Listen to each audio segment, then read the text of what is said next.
Is this thing working? Are we live? It looks like we're live. What's happening, everybody? I'm hoping you're having a fantastic whatever day you're watching this. Now, getting back into motorcycling, this is kind of a strange thing for me because, well, it's kind of hard. I took a hot minute away from bikes when I got back into cars. I was more into motorcycles at one point than I really ever was into cars, or at least every bit as much as I was. And well, the weird thing about it is getting back into bikes has been really weird for me. It's kind of strange when you take that hiatus away from something that, well, was basically this major part of your life. It was your lifestyle. And that was me at a point in time, especially for about 4 or 5 years. That's the only thing that I did. Cars had nothing to do with my life at all. It was all about motorcycle track day, blasting through canyons, blasting through the barracks, whatever the case might have been. And the reality is this, the more I got to thinking about it, the more it really did dawn on me that motorcycles have made up a significantly larger portion of my life than anything else. So when I made the switch to get back into bikes, one of the interesting things that I found was I had no idea what I was in for. By the way, if you're new to the live channel, this is a little bit of a departure for you.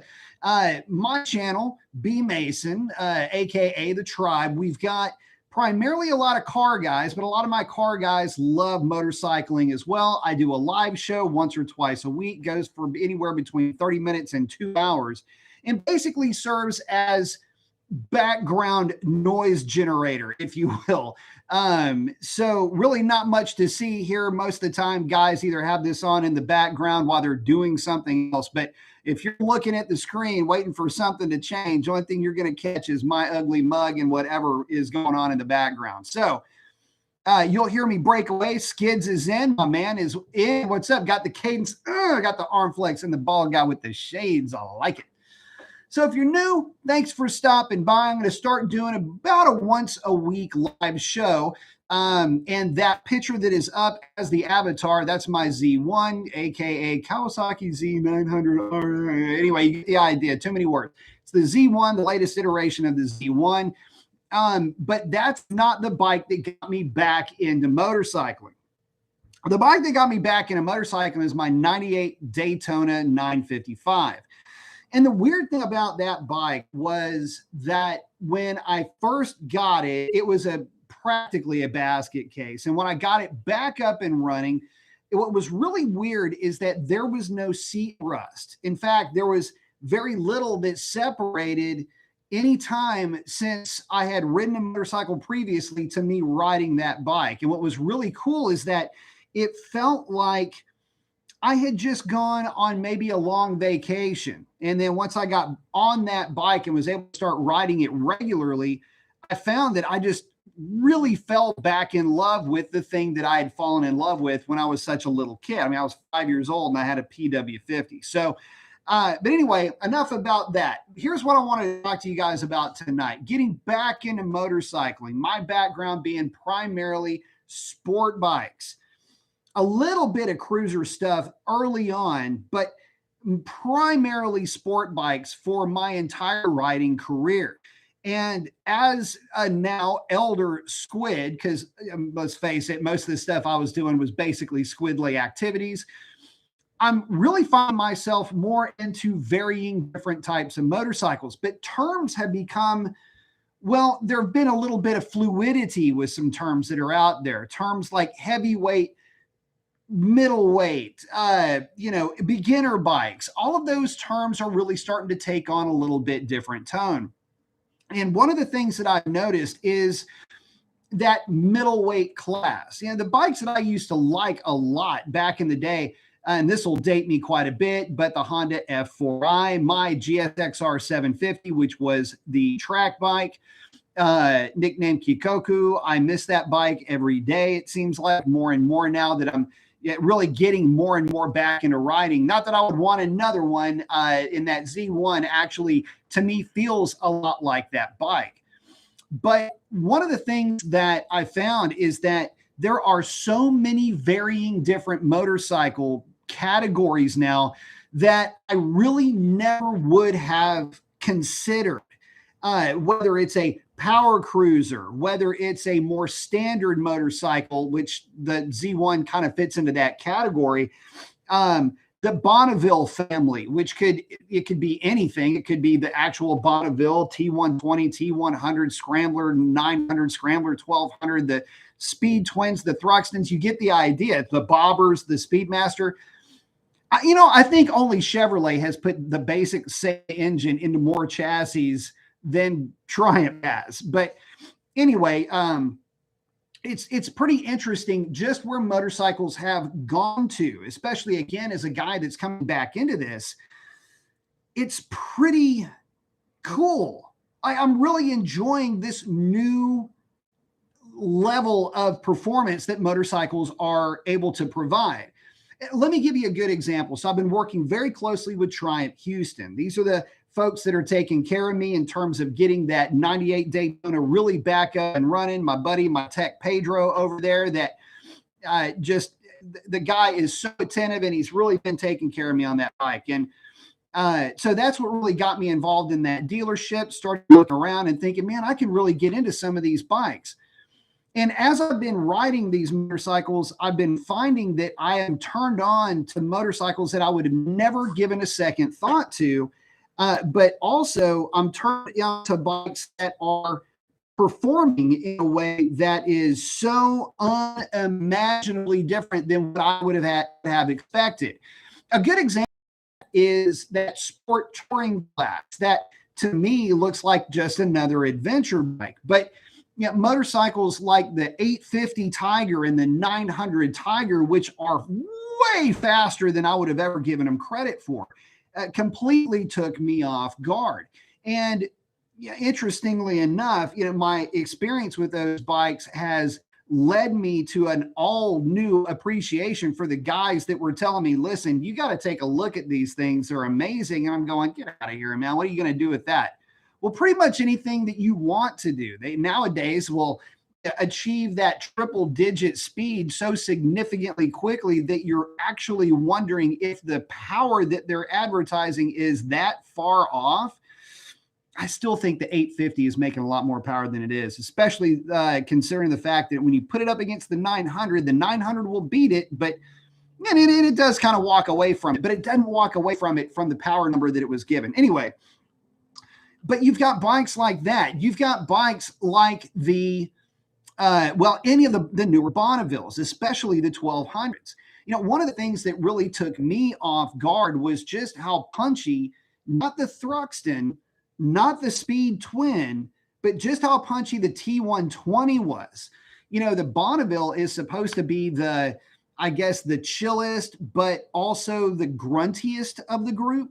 And that bike, it freaked me out in a way because I didn't expect for it to react the way that it did at that 3,000 to 4,500 RPM range where the thing just marches forward out of nowhere.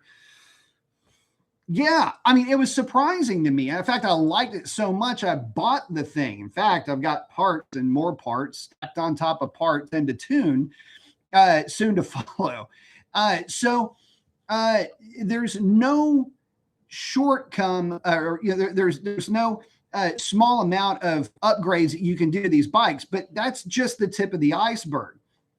Other bikes that I didn't really know what I was looking at is this latest crop of what I guess are you guys would consider to be intermediate naked sport bikes. Back in my day, back then, we didn't really have such an animal necessarily. You had some bikes like this, but nothing like what we have now. These hyperactive adolescent puppy dog bikes that we have now. Motorcycles like the MT-09, aka the XSR 900, the Kawasaki Z900 fits into this bill, and the list goes on and on. Any of the motorcycles that are in that 900, I guess the 765 could fall into this category as well. These bikes are unbelievably frisky to ride, and my experience with these things so far has been oh my God, where were these things when I was half my age today? Right. So it's just interesting when you see that, yeah, there's so many other new and fun ways to have fun on a motorcycle, especially if you're coming from a background like mine, which is to say, your generic leader class or Gixxer boy, street Rossi, street squid, right? I mean, that was basically what I was up to. If you put me on a leader class bike and I can do power wheelies, I will be doing power wheelies on it. That's just how it is. A little bit to this day, but you get the idea. In fact, that really never goes away. But the funny thing about that is that 08, or actually it was an 09 CBR 1000 or the 07 GSXR 1000 that I would find myself riding quite a bit, or my GSXR 750, one down, two up, tuned, GSXR 600 exhaust cam, the full Yoshi. What's funny is that I don't really find myself being as attracted to bikes like that anymore. And it doesn't really have a lot to do with the speed of the thing, but it's the fact that a leader class bike like what I would have been used to back in the day, which would have put down, say, 140, 150 horsepower to the rear wheels, which is to say, not that far off from where my Z1 is today, would be considered a decent entry level naked sport bike, not even a hyper naked. And so when you consider it from that point of view, just how far motorcycles have come to where now 100 and say 20 to 140 horsepower to the rear wheels is a fun bike. It's a good bike. It's a great street bike, but it would never be considered a super bike, not even close by today's standards. Yet back in the day, something that would be considered fast, yeah, you would be in the hunt at that power number. Maybe not necessarily at the very top of the heap, but you get the idea. Whereas now you've got motorcycles that are just absolutely brimming with power. It just picks something from any motorcycle manufacturer that's making a 1000, 1105 cc, 1200, in some cases 13 plus 100 cc monster. These things are all making 170, 190, over 200 horsepower, and with modifications getting even better than that. It's just crazy. But one of the main things that's actually been hard for me to wrap my head around, and something that I'm just going to, I guess, have to get used to, are all of the electronic aids that are built into these bikes. Things like traction control, which is really weird for me still.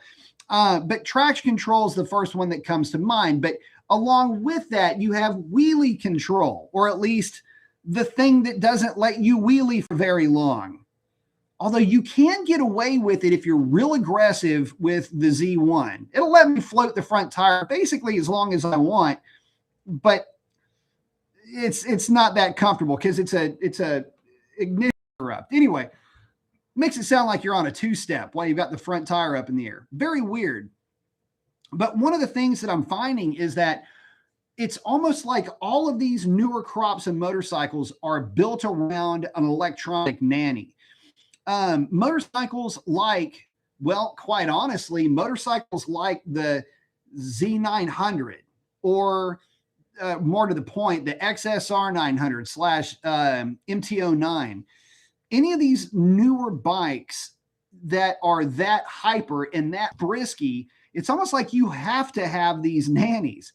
And what I'm also discovering is what makes up a middleweight bike doesn't really seem to be a middleweight. I guess they're considered to be intermediates, but I guess up to about 135 horsepower to the flywheel, say 115, 125 horsepower to the rear wheel is the new middleweight class. But it seems like all of those things are pretty hyper, and they're all like 900 cc's too, except for a few maybe outliers. But anyway,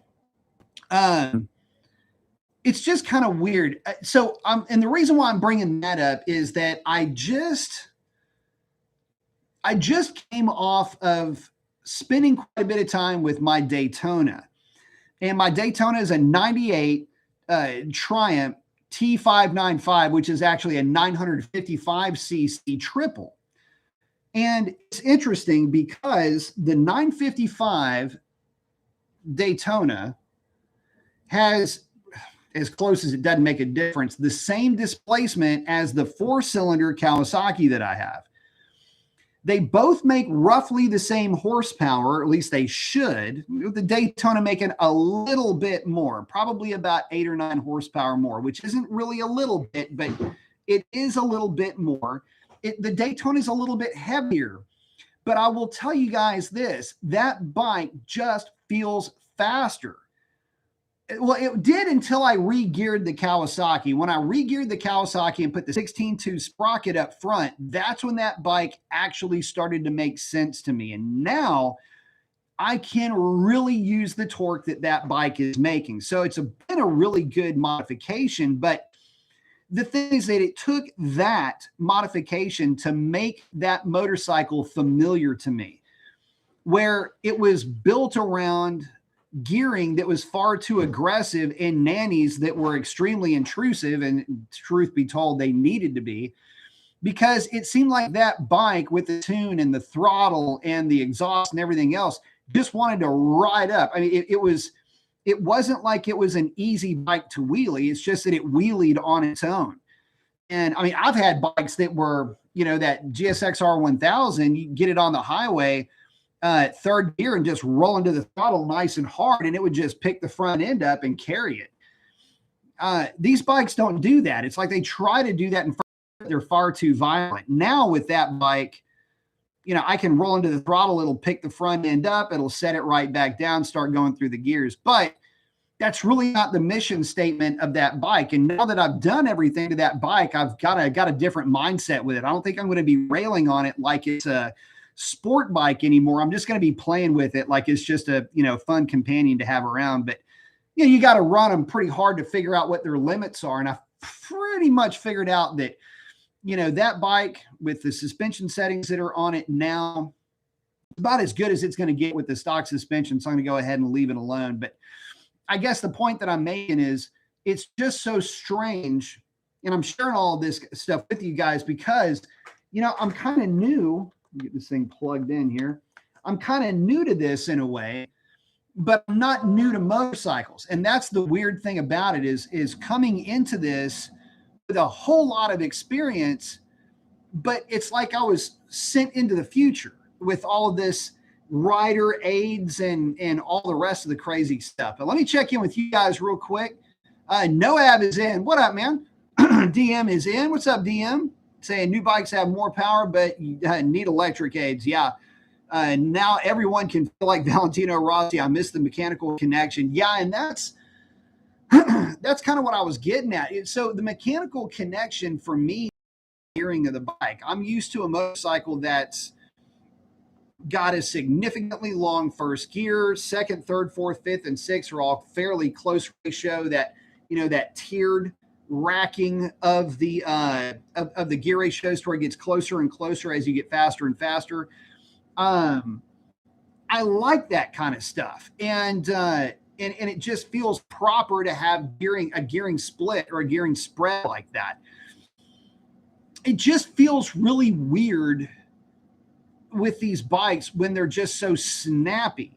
And snappy in a weird way for somebody like me. I'm used to, you know, like rolling through the gears and having these things just leg out. And when they don't, and they're, you know, constantly on the nanny, so to speak, it makes it kind of weird. Plus, I don't know. Is it just me or newer bikes heavier? I know I took about the Z1. I've taken, what is it, 26 pounds? I know it's at least 25. Let's just call it 25. I've taken 25 pounds out of that bike and like it was nothing. So anyway, there is that.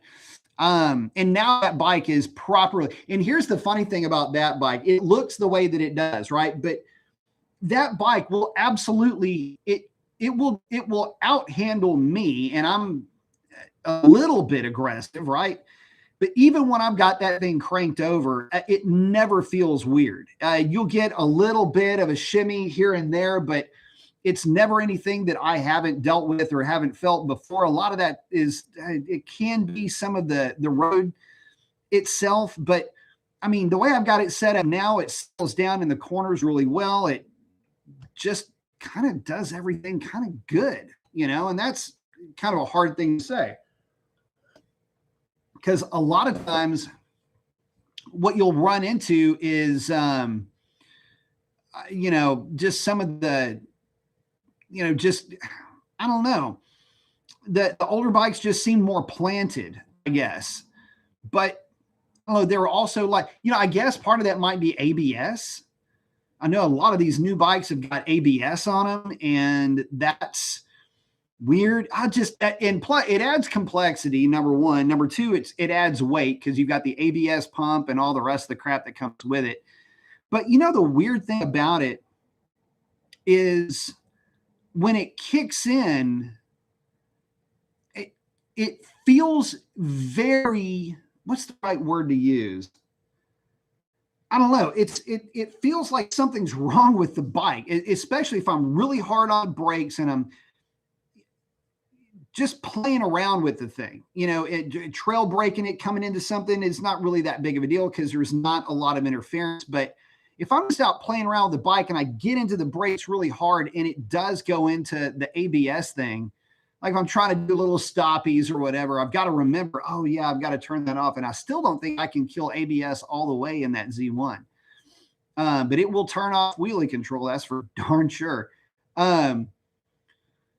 Skid saying, I heard adaptive cruise is coming to some new models. Honda's already sucking the fun with the DCT bikes. Yeah, the e-clutch. So I'm trying to figure that out too. Back in my day, you would have never, it sounds cool. But yeah, there's an e-clutch option that I never would have guessed that would have been a thing.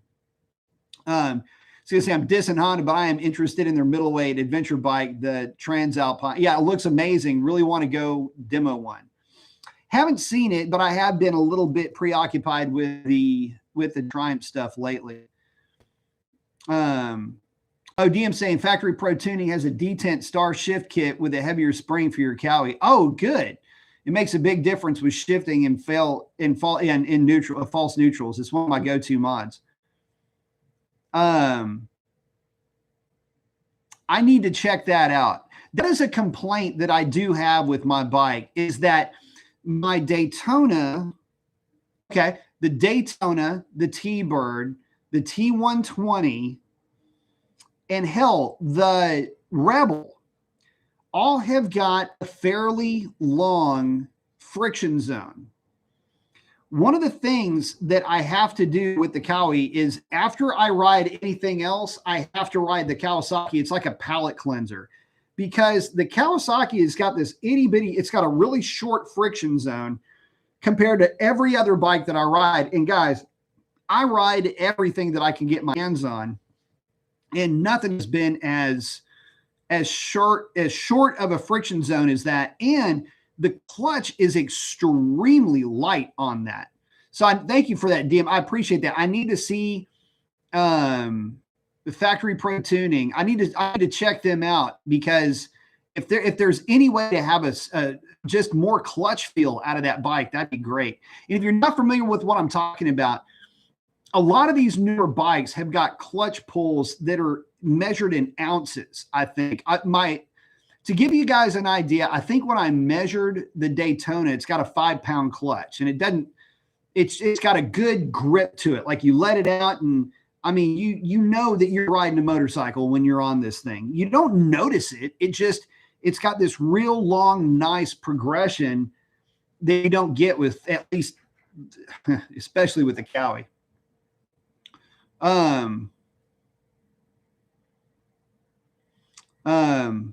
Skid saying apparently, supposedly the TA is coming hard for the Yamaha. We'll see. I tell you what, man, I'm getting more and more into those adventure bikes. I really am. And the funny thing about it is, the one that turned me on the most to It's not the 900 and it's not the 850. Guys, it's that little Tiger 660 Sport, the one that the new Daytona is going to be based off of. That bike is a flippin' riot. And I've got a feeling that if you put a tune on that thing, it's going to be a little bit different animal. And this is the other thing I was going to talk about. It is, these middleweight, or you don't call them middleweights anymore. I guess you call them intermediate, because you're really looking at it more from a power standpoint than you are displacement. But I've got a funny feeling that Daytona with a tune, and I think if you kill limiters on that bike, I have a feeling it's going to be pretty rowdy. So, I mean, I can't say for certain, but that's going to be a rowdy little bike. But anyway, just my experience, that's the bike that got me into it. That's good saying, I ride a Harley, so weight doesn't matter so much. I know the feeling. It's funny. I was out playing around on the T-Bird the other day, and man, I got to tell you, I know it's heavy, makes a ton of torque though. It still needs the final tune on it, but with that off-road pipe, that thing and the fly screen, which I didn't realize it would make that big of a difference, but that bike with the fly screen is a riot to drive on the highway. It went from being okay to cruise at like 85, and pushing it to 90 was, you could do it. With the fly screen breaking up the air and kind of getting the wind around you and keeping you from being a drag chute, that thing picked up easily another 10 or 15 miles an hour at a comfortable cruise speed. And so now I don't know that I would line it. I don't know if you could line it up next to the Bonneville and win a drag race, but it would scare the hell out of the Bonneville to have that thing line up next to it. I'll leave it at that. DM saying, yes, yeah, buddy. Oh, Skid saying also on a Ducati, talk about your false neutrals. I've heard of that. Yeah. One of the funny things that I was still trying to figure out was, let me think about this. Would re-gearing my bike, the Z1, would that go the final 5 feet that it would take to keep that thing from finding those weird, like, is it an anti-money shift issue that bike has? Anyway, coming down hard through the gears, especially when I was riding it really aggressively, getting it set up to go into one of those corners. It was weird because it was almost like it thought that I was going to hit a money shift, because it would lock it into neutral. It wouldn't let me blip really hard and drop it down into first gear, which was really kind of strange.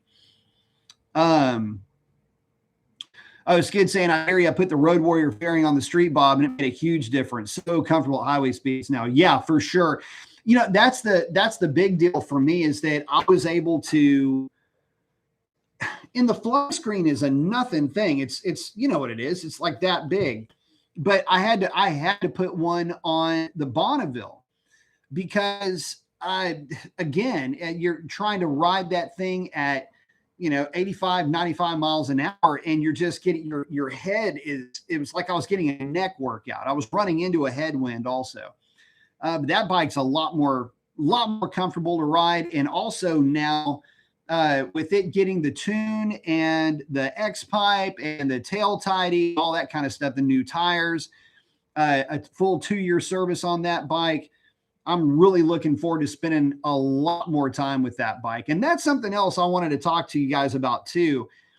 When we're talking about the latest crop of motorcycles, what's interesting is, and I'm late to the party with this, so I admit that I've got a lot of catching up still to do. But one of the bikes that I was so taken aback by, and one of the reasons why I'm so giddy about being back into motorcycles in general, part of it is the performance that these newer bikes offer up. Again, the Bonneville T120, I liked it so much I bought it, because a bike that looks like that should not run or be as fast as that thing is, or at least it shouldn't accelerate the way that it does. It's just a different feeling altogether than I was expecting.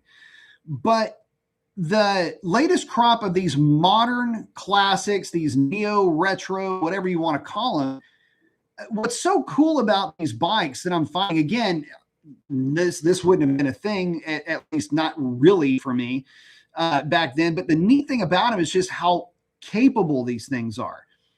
And so if you've got bikes like that, I'd love to hear y'all's experience with them, because again, the Z1, it's just easier to shorthand that bike and call it that. But the Z1 seems to be, now that I'm pretty well done with it, every bike that I could ever really want.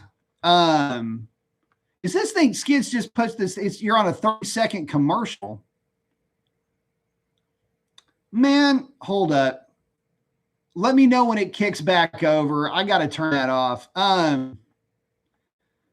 So yeah, YouTube will throw you into a commercial during a live show, which is kind of weird. Can y'all skip those at all? I don't even know if y'all can skip those. I guess I didn't hit that thing on, you couldn't skip it. That is annoying as hell. Yeah. Thanks, YouTube. Anyway, back to the show, I suppose. I don't know where it cut me off, but in getting back into bikes, one of the things that I'm discovering is there's a lot of folks that have gone, say, if they were through the years, they went with GSXR 750, GSXR 1000, for example. They're scaling back. And I think a lot of guys are scaling back, not because they're faster, or rather not because the bikes are too fast, but I think they're starting to scale back because these newer bikes are so fun.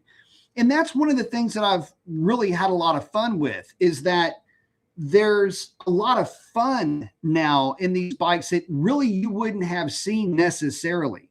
You've got a lot of, you've got a lot of guys that have moved back into bikes like the Speed Twin, or like the CBR, or what is it? The whatever it is, 1000, more standard, kind of looks like a cafe racer bike. That one's a pretty sick bike too, about 150 horsepower out of that thing.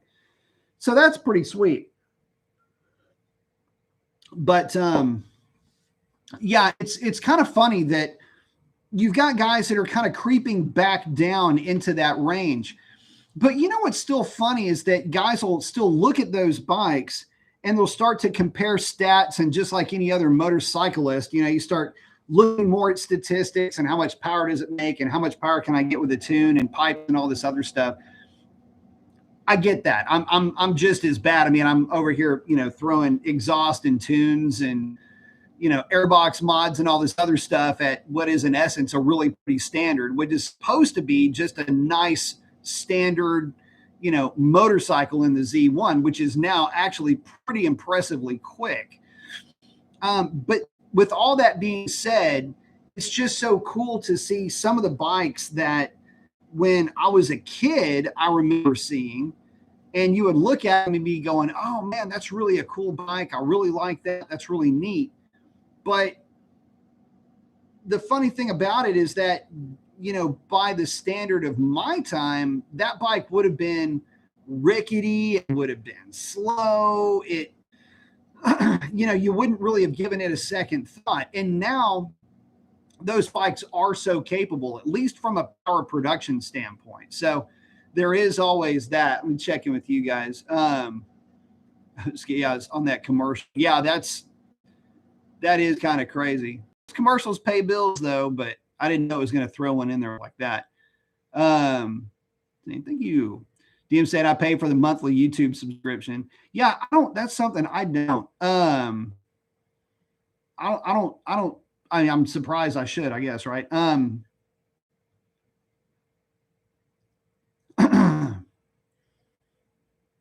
Oh, yeah, the new terming for the SS 950s, cosmetic and comfort upgrades. Yeah,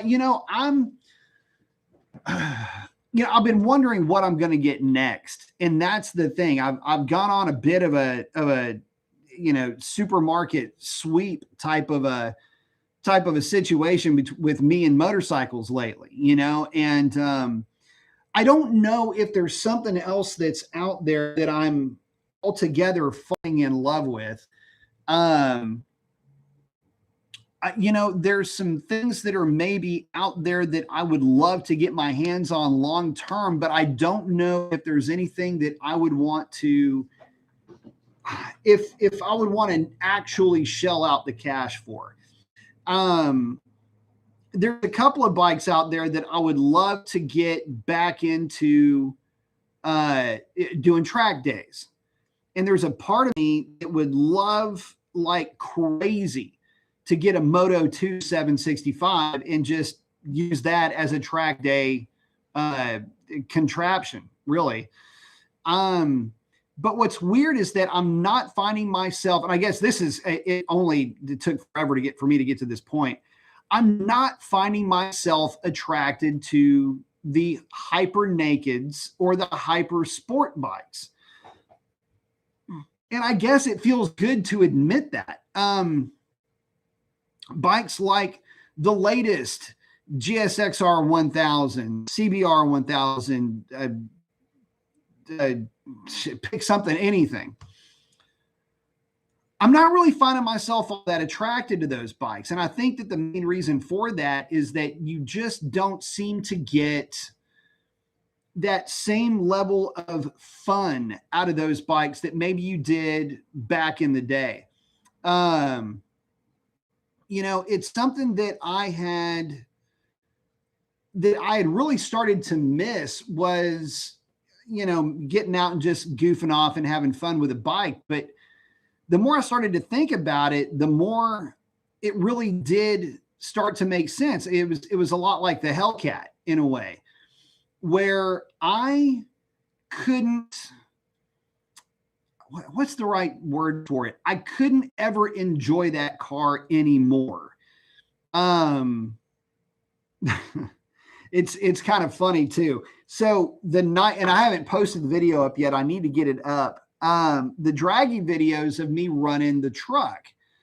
And so I've got to be mindful of how I do that. I don't want to have anything out there that's showing speed or anything like that, but I can talk about what the truck is doing. You'll get a good understanding of what's going on.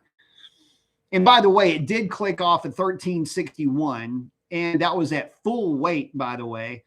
And what's messed up is if I would have pulled weight out of it, it would have either gone about a tenth quicker or it wouldn't have gone anywhere because it had just lit the tires up. But what's interesting is that where I was going. So I got a ticket and that night. And what was funny is I'm like, I wonder if this is the same trooper that I had passed at well over 150 in the Hellcat when I was doing a data log one night. Just, I don't know. Anyway, it's just anyway, but I got to the point where I could not have any fun with that car. It was if I was going to do anything to it, it would have ruined it even further. And if I was going to leave it stock, I wasn't ever going to drive it again. That's why I ended up getting rid of it for a number of other reasons. But there are times when I miss it, but not very often. But I got to thinking of the bikes more like that car, though. I can't really do anything with it. And so what's fun about the bikes that I'm into now, like the T120 or the Speed Twin, or like the Z1 or XSR 900, for example, or any of the regular, more entry level type of leader class bikes. that 140, 150 horsepower range ish. What's neat about those bikes is you can actually still have a whole lot of fun, but I still don't think they're nearly as fun as some of the just goofiness that you can get out of, these more standard looking, looks like it ought to be a grandpa bike that happen to be relatively freaking quick, Oh, DM's asking, have you seen the 2024 Indian Scout Rogue? I have. It's sick. Skins is saying, ridden a 23 Scout Rogue, badass bike. It flat hauls ass. Yeah, and that's something else. The newer crop of cruisers are pretty nasty. The one thing I would like to, one thing about motorcyclists is they can complain about anything, but what I would love to see are more bikes that are like the old school muscle cruisers. I guess that era kind of passed me by, but I'm able to capture it with the T-Bird, that Triumph Thunderbird 1600. I really like that bike way more than I think I should or ever thought that I would. But man, with the new technology and everything else, or at least with what technology could be on offer for a bike like that, I would love to see that bike. I don't know, a 2-liter version of that bike with, a 12-to-1 compression, making, 150, 160 horsepower. That would be pretty sick. Anyway, I guess what I'm saying is there's so many of these bikes now that are just flat out fast. They're crazy fast. Ken saying, thanks for the channel. Started riding my bike more. Very cool. Don't forget to service it. Don't forget to get your chain adjustments in line. That's, I've always been a real stickler for maintenance when it comes to bikes. Plus, it gives you an upper. Oh, y'all are going to love this. Speaking of maintenance, dude. Okay, so getting back into motorcycling. So I'm so bad about, I'm not bad about it. I'm so aggressive about maintenance. So I wasn't really paying attention while I was doing. I was playing with something on the phone. I was putting oil in the Cowie, and that I had a funnel malfunction. Let's just leave it at that. Luckily, the mess wasn't that bad. The whole thing fell into the bin that I was using. But anyway, so I was going, crap. So anyway, somehow or another, I ended up, and I thought I checked the sight glass. I don't know. Anyway, I ended up sort of, not badly, but overfilled the crankcase. And I was like, why is this thing weeping out of the filler? And it's like, what the hell? So I get it back to the shop, and I immediately hop off of it, put it on the paddock stand, and I'm looking at it going, holy crap. So anyway, happens to the best of us, but I had to drain a fair amount of oil out of it. It wasn't catastrophically overfilled, but it was a little bit overfilled. DM talking about that Scout. Yeah. Any of the new stuff, I'm telling you, the new stuff's sick. Was it CF Moto? You've got, in Royal Enfield, these are two manufacturers that I didn't know existed. I would never have known that these folks existed. But here they are, again, making bikes that a lot of people are buying, and they're good too. So there is that, at least. Kind of what was it? Hyosung.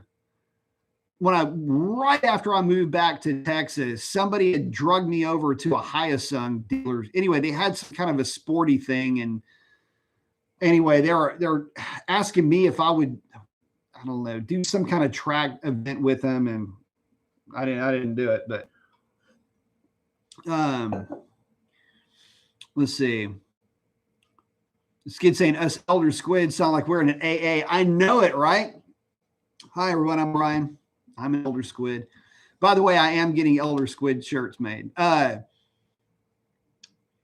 I'm Skids, and I haven't ridden dangerously in 10 years. I don't know if we get little badges. Well, I was like, I'm not going to ride dangerously, and I get out there, and the second the bike gets to temperature, we're at least going to look for somewhere that we can go at least $110.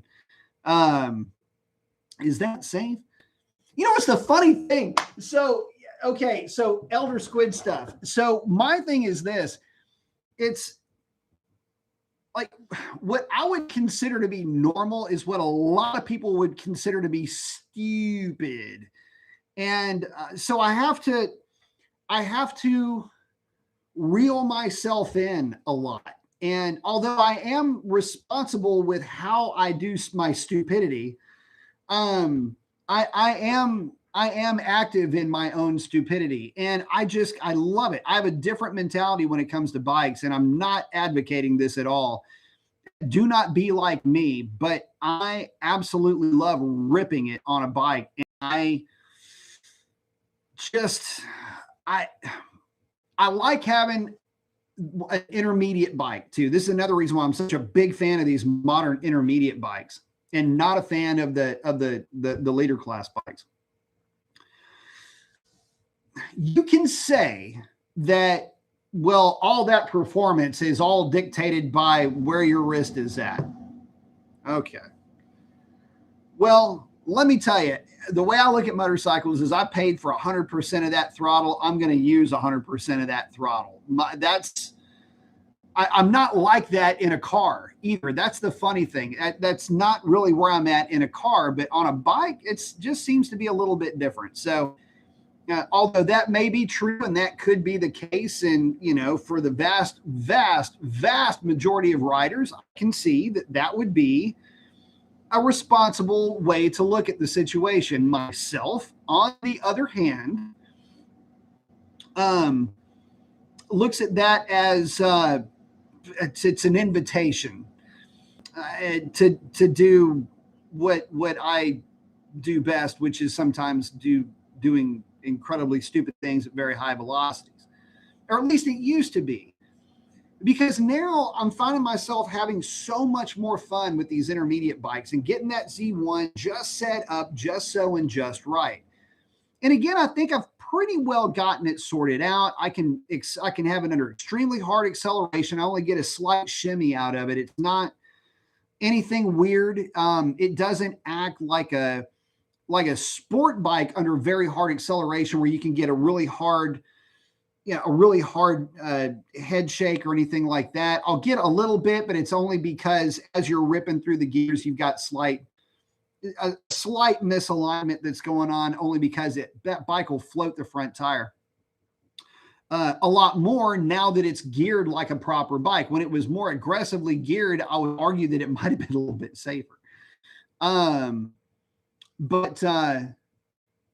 Skid, just checking in with Skid. Same goes for the HD Nightster. Terrific bike. The all heads don't like them much, but they are a little money-ish. Yeah, so here's the thing. When it comes to Harley, I like them. I like Harley for the classic V-twin, that 45-degree V-twin style of it. I love the look of it. In the same way that I love the Triumph Bonneville, that classic parallel twin. The Harleys had the V, the Bonnies had the parallels, and I always thought you should have at least one of each in the garage. That being said, I get why a lot of folks move away from that brand. It's just because they kind of stagnated when it came to performance. And to be honest, it is conspicuous the difference in performance between a Harley and any of the metric cruisers.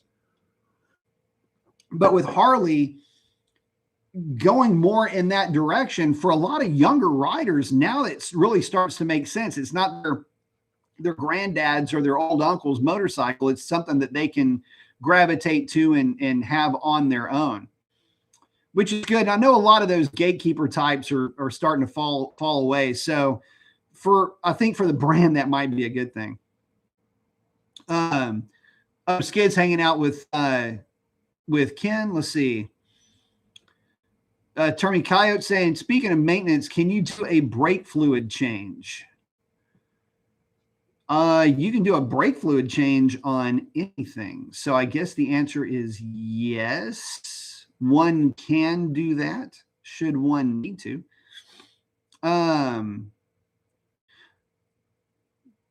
Oh, yeah, Skids, CF Moto 800 NK, basically an inexpensive KTM Duke 790. Yep, it's practically the same bike, I think.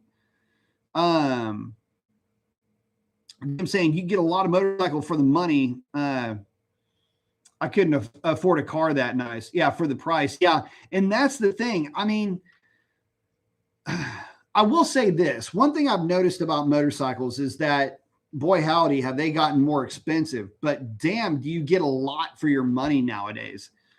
And really, they're not. If you back math, do the whole inflation decalculator, deconstructor, or whatever, one of those decoder things, it's actually not that far off from what it used to be. You get a lot more technology.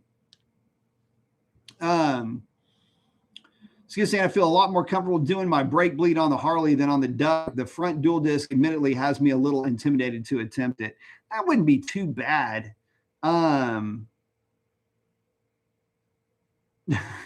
It's not, I mean, I recently did one on the Daytona, and it was admittedly not that big of a deal, but I would suggest for bikes, I'm huge into, again, crazy maintenance schedules. So every year they all get a flush.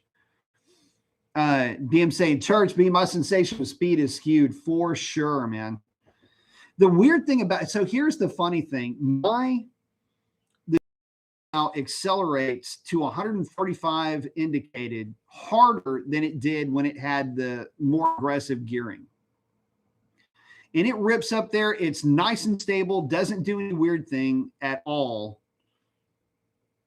up at those speeds. But that is the fastest I want to go on the street, unless I'm on a bike that will comfortably do 150, And if I'm on a bike that will comfortably do that number, then I'll probably do that number. And then I'm immediately out of it because I've had my shot and I've had some fun. But I guess where I'm going with this is it's so much easier for me to be happy with motorcycles now that I'm not so gravitationally attracted to the specification of more is better. You know what I mean?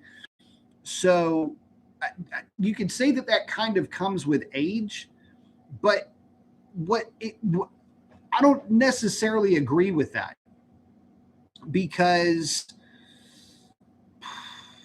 let me put it to you like this. That's not how I feel when I'm on the Daytona. So when I was on the Daytona will carry speed better than the Kawasaki will. It's got more mid-range power. It's got more like how do you say? It's got more mid-range grunt than the Kawasaki does, which is still kind of weird because it makes peak power higher and it's the same displacement, but it also seems to make better grunt. Anyway, whenever I ride that bike, I'm surprised at the speeds that thing will achieve. And the Cowie just seems to be a little bit twitchy by comparison, but the Kawasaki is lighter. So I don't know. I'm still trying to wrap my head around how all of this stuff works with these newer bikes. But compared to old school 98, dude, they just, when they say they don't make them like they used to, we'll see if any of these latest batch hyper fast bikes will still be running 25 years down the line. But I can tell you this, if I keep having fun at the rate that I'm having fun with these bikes, I'm not going to be too worried about it, considering just how powerful and how, well, I don't know if you'd call it safe, but just how powerful the new bikes are, and just how different, though, that they are to ride than the older school bikes, where, again, they tried to kind of save you a little bit with the gearing in first gear, but I got so used to that type of gearing that it feels weird to ride one of these modern intermediate bikes that is just so twitchy and always trying to like overly eager to impress, just way too easy to wheelie, when in reality, it's actually harder to wheelie a bike slowly than it is to wheelie a bike when you're going fast. At least it always has been for me. But I'm not really a wheelie guy, but if the bike can do them, I will. I mean, they're power wheelies. So it's like it kind of comes with the bike, right? Oh, Skid saying the Sportster S is stupid fast. The Rev Max that's on the Pan Am, same one, is extremely quick. Yeah, I've heard that thing is wicked fast. You can say for what it is if you want and qualify it, but just in general, that's a fast ass bike. DM saying I had a Boosum once. Once I had to sell that thing. Oh, Skid's about the brake bleed. I may at least attempt it. Ducati tax is real. For sure, Ducati tax is real. He's wanting to boost it for sure. Skid saying they're almost sport touring dad these days. I've sat on them. They feel more comfortable than the GSX R1000. Yeah, and that's another thing. The hyper bikes, you know, the leader class bikes, from what I've been able to gather, at least the bikes that I've sat on, they've gotten less comfortable. I mean, I can take my RC51 and my Gixxer 750, I put rear sets on it to just make the bike a bit more comfortable by pulling the pegs up and back. So even that bike, maybe I'm just remembering it different because this was, obviously back in the day stuff, but it did feel like that bike was more comfortably put together, I guess. At least I didn't feel like my triangle had my legs so far up. I don't know, but that was just the reality of that bike. But again, I'm just so excited to be back on two wheels. And I think I've gotten a lot of the act stupid out of my system now. And I'm really looking forward to getting the Bonneville back because it's going through its 2-year service, if you will. I recently changed the oil in it, but it's getting new coolant, brakes bled. It got new tires. Rocking a set of Metzlers on it because those Pirelli Sport whatevers, they're great for making mirrors out of, and they're horrible riding on the street. But Skids is out. Good seeing you, brother. Thank you for stopping by. But I'm looking forward to having more fun with motorcycles that are just more fun to ride and aren't, fast for the sake of being fast, where that is their only party trick. Everything else is kind of about them.